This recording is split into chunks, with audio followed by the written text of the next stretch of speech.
Good morning, U.S. history students. Today we're going to be doing Note 6.2, the Civil Rights Movement.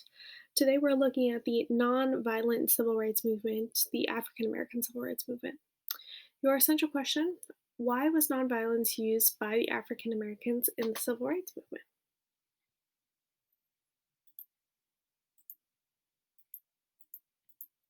So, before we get into things, I'm going to give you a brief overview of what we've learned about over the course of US history so far this year. So, the way we're going to learn about civil rights in this unit is group by group. So, we're going to learn about the history of each group throughout the civil rights movement because the majority of what you have learned about civil rights up until this point in history classes has been African American civil rights, which of course is very important for us all to learn. But there's also other movements that happened during that time period that we're going to be learning about separately. So today we're starting with the African American civil rights movement, the nonviolent movement that you might be the most familiar with. So, of course, we know in the United States, Africans were brought here against their will as enslaved people. Our country was built on the backs of millions of enslaved people, and we had a civil war to determine what we were going to do about the issue of slavery. So we did have African Americans participating in the Civil War, of course, on the North, on the Union side, fighting to end slavery and to bring the United States back into one country. There's a pretty famous movie about this called Glory. Glory talks about General Shaw and the all black regiment that he led.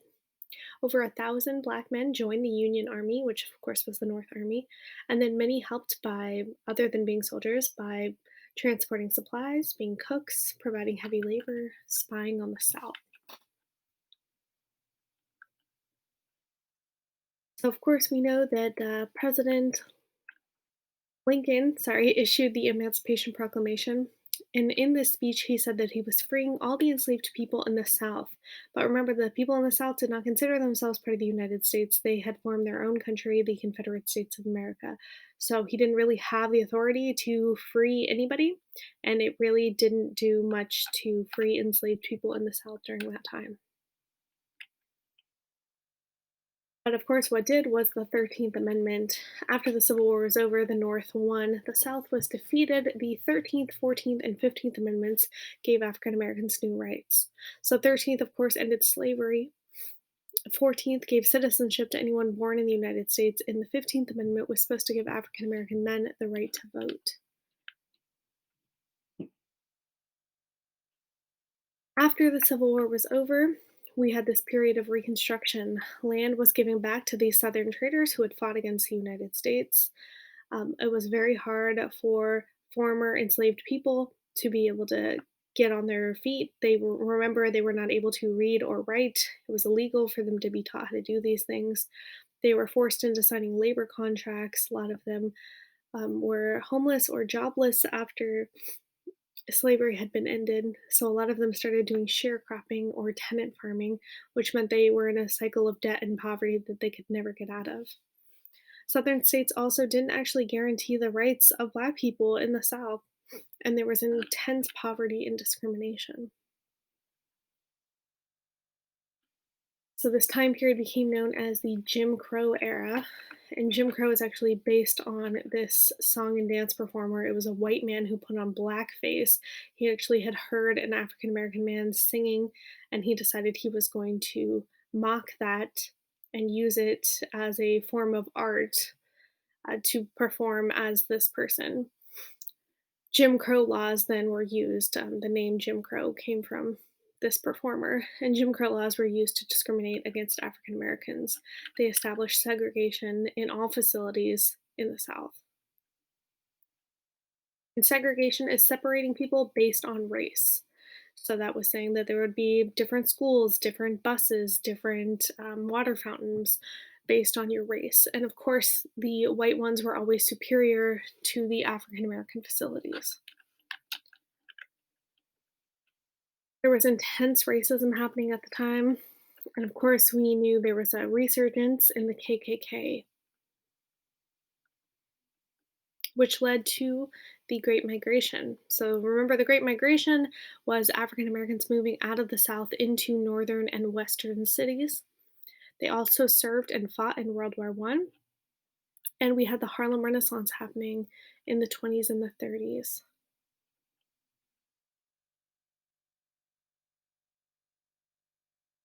Nearly a million African American fought in World War Two, and when they got back from the war, they decided that they should be fighting and they should be protesting for equal rights in the United States. So this guy A. Philip Randolph actually threatened FDR with a million-man march on Washington if African Americans didn't have equal work in defense industries during the war. So FDR actually banned segregation in the defense industry. So all the factories that were creating those war materials that we needed, they were not able to segregate.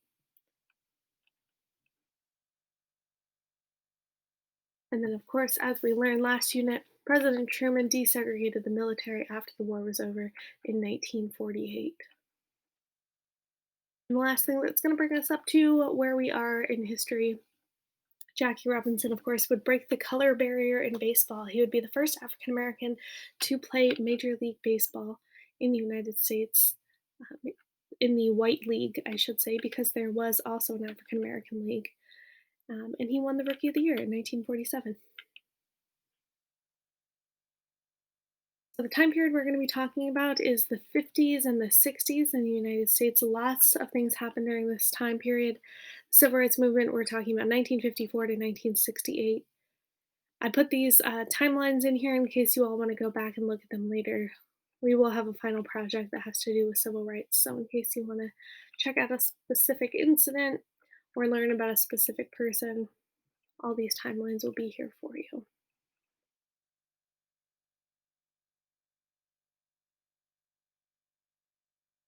So Dr. Martin Luther King Jr., he was influenced by Gandhi.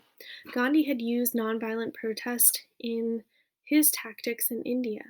He also used the power of civil disobedience, which means breaking unjust laws. So if a law is not treating everyone equally, break that law and then get arrested and face the consequences until they decide that the law is no longer something that they should have as a state, as a nation.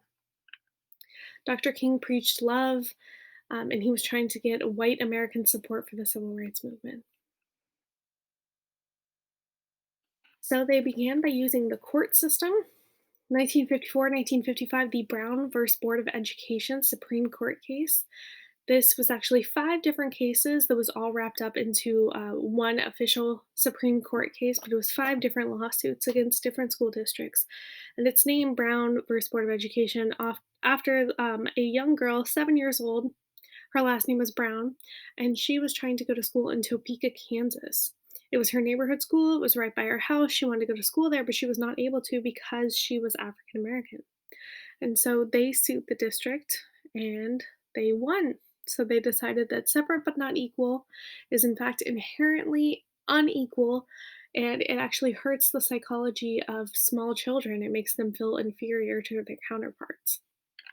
So in 1954, they decided that we can no longer separate children by race in schools. In 1957, Dr. King helped found the SCLC, the Southern Christian Leadership Conference. They began to televise the protests that they were having and showing the violence that they were facing at the hands of police. The NAACP, the National Association for the Advancement of Colored People, was founded way back in 1909, but they had been fighting in the courts to provide equality for African Americans, so they were challenging discrimination laws. And they were led by Thurgood Marshall, and he would go on to be the first African American Supreme Court justice.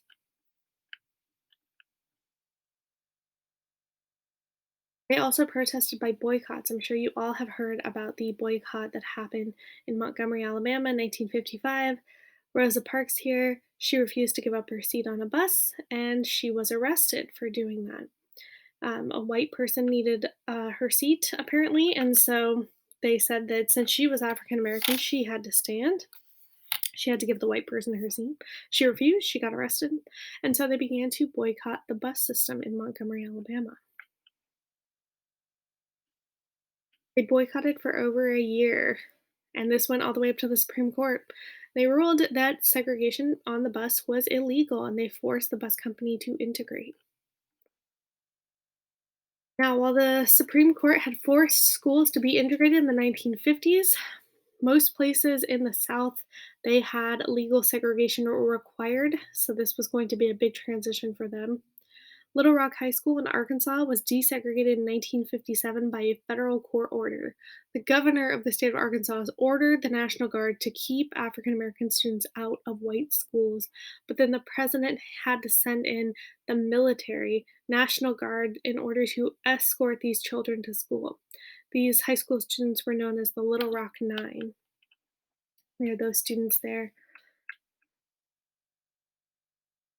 Their governor decided to close all Little Rock high schools to try to prevent these kids from going to school. So even 10 years after Brown versus Board, 75% of schools in the South were still segregated. Even though the Supreme Court said they had to integrate, most of them were still segregated. In 1960, at the age of 6, Ruby Bridges became the first Black elementary school child to attend an all white school. So you can see her here, this little girl, only 6 years old. She had to be escorted by federal marshals just to go to school. A lot of the teachers refused to teach her, and many of the white students went home, but she kept going to school every day. They also had to integrate higher education as well.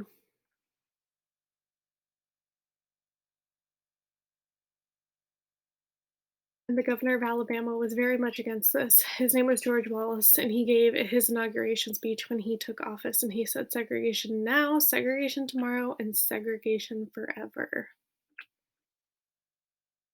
So students began to organize. College students created the SNCC, the Student Nonviolent Coordinating Committee. Ella Baker was the founder of this group, and they focused on making changes in their local communities, so changing each individual college, each individual city. In 1861, we had the Freedom Riders. Now, at this time, bus terminals and restaurants along the freeway were heavily segregated. It was very unsafe to be in the wrong area. And so they decided that they were going to ride down on the bus together, black and white, to try to integrate some of these areas. It was illegal to segregate, so they were saying that they shouldn't be able to do that to people. So the Freedom Riders were northern white and black people. They came from Washington, D.C., as you can see in this map, and they were going down into the South. But the riders were beaten and harassed by mobs. They were arrested for disturbing the peace. You can see they were beaten pretty badly, and their buses were even bombed and lit on fire.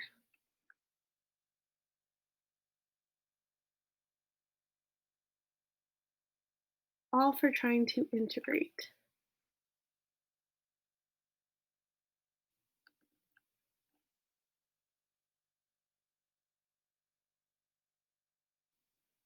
President Kennedy was very embarrassed at the time of how we were looking to the rest of the world. The Soviets, of course, we were in the Cold War. They were loving it because it made us and made democracy look bad.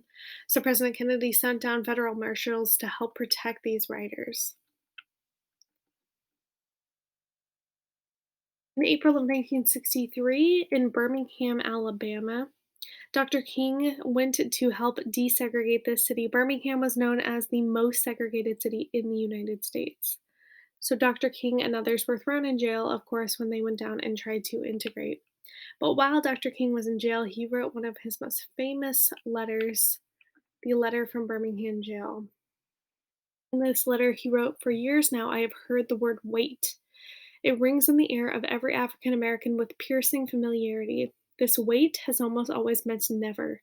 We must come to see with one of our distinguished jurists that justice too long delayed is justice denied."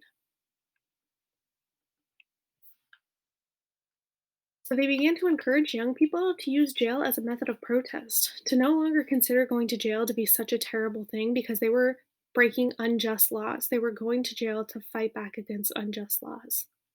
So after 11 days, Dr. King was actually released from jail because of the Kennedy administration. Many of these protesters faced violence from the police. You can see they used dogs, they beat them with batons, they used fire hoses.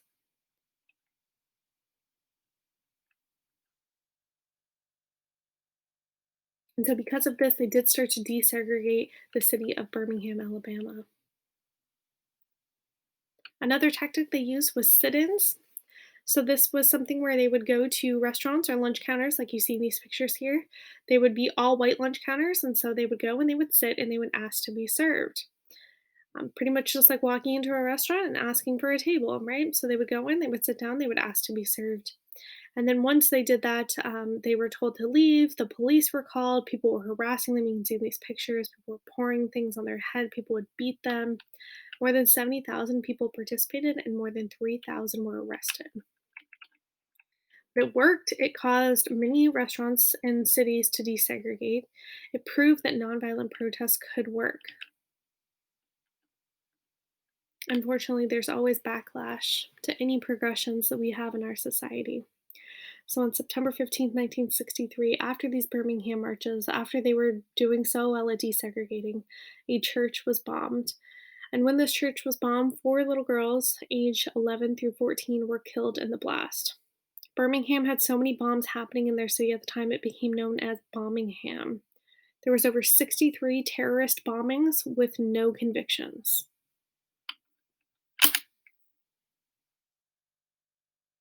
So this brought more attention to the civil rights movement, of course. So the March on Washington was planned on August 28th of 1963. We had over 250,000 people from all over the country come to Washington, D.C. to hear speakers, especially Dr. King, who was going to be there. Bayard Rustin was the person who organized this. He was a member of CORE, the Congress of Racial Equality. He helped Dr. King. He introduced him to Gandhi's teachings. He helped organize um, the March on Washington, the permits. He helped to organize sack lunches for everybody there. But unfortunately, he was kept in the shadows of the civil rights movement because at the time he was openly gay, which at 1963 people weren't very accepting of. March on Washington is where Dr. King gave his I Have a Dream speech. And this, of course, led to the Civil Rights Act being passed in 1964. In his first public address to the nation, President Johnson, who had just taken over after Kennedy's death, he said that nothing could more eloquently honor President Kennedy's memory than the earliest possible passage of the Civil Rights Bill. So this was passed and prohibited segregation in public accommodations, discrimination in education, and discrimination in employment.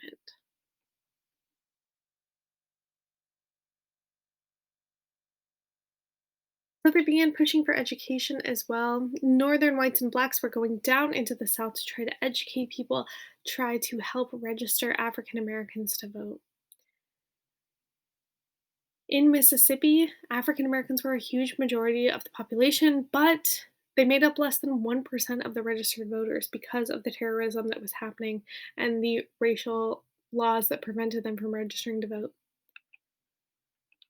So, the Freedom Summer in 1964, we had volunteers from SNCC going around all summer trying to register African Americans to vote.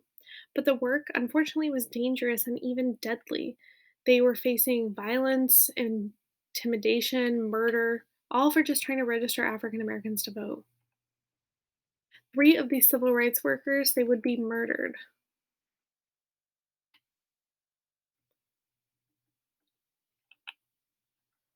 They had artists like Bob Dylan who were lending their support. And while they weren't very successful at registering a lot of African Americans to vote, they did bring more attention to the cause of voting rights. As you can see here, these are African Americans trying to register to vote, and the sign here behind them says after 10 days, applicants' names and addresses are published for 2 consecutive weeks in newspapers. Okay, so if you're an African American and you're trying to register to vote, they would publish both your name and your address in the newspaper, advertising to the KKK who you are and where you live. It's very dangerous.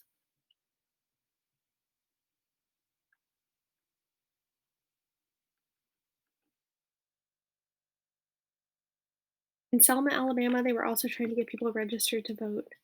So they decided they were going to have a march from Selma to Montgomery, Alabama to support voting rights on March 7th of 1965. Voting was still a huge problem in Alabama at the time, and this would um, across a county that the KKK had a lot of support in. So this county had a population 73% of their population was black, 27% was white, but their voter registration was 100% white. You can see this was going to be the march. They were going to make it in 2 days from Selma to Montgomery.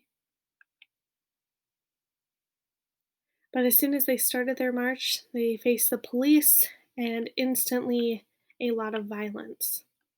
As you can see, they were marching, they were along the sidewalk, perfectly safe, following the laws, but the police came at them with tear gas, with their batons. This here was Congressman John Lewis, who had been marching in the front. He actually was hit on the head with this baton here and fractured his skull.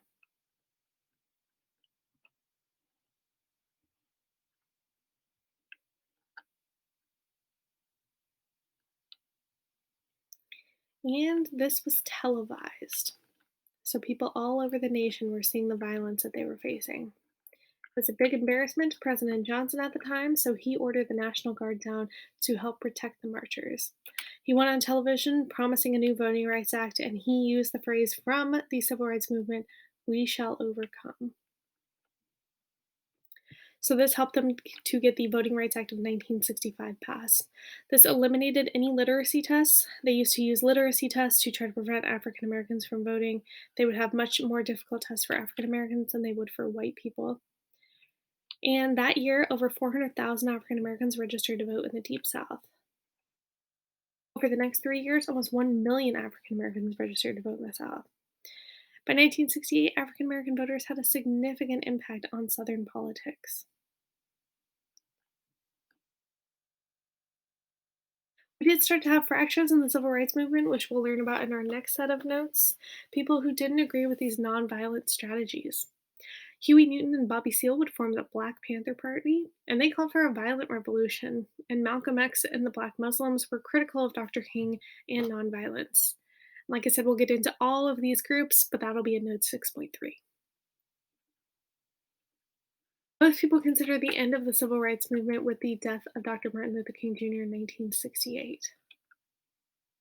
But a lot of people argue that the movement still continues on today because we still have movements like you've seen this year, this very summer, like the Black Lives Matter movement that has continued the legacy. So Dr. King was assassinated on April 4th, 1968. He was shot by a sniper, and there's a lot of conspiracy theories about his assassination.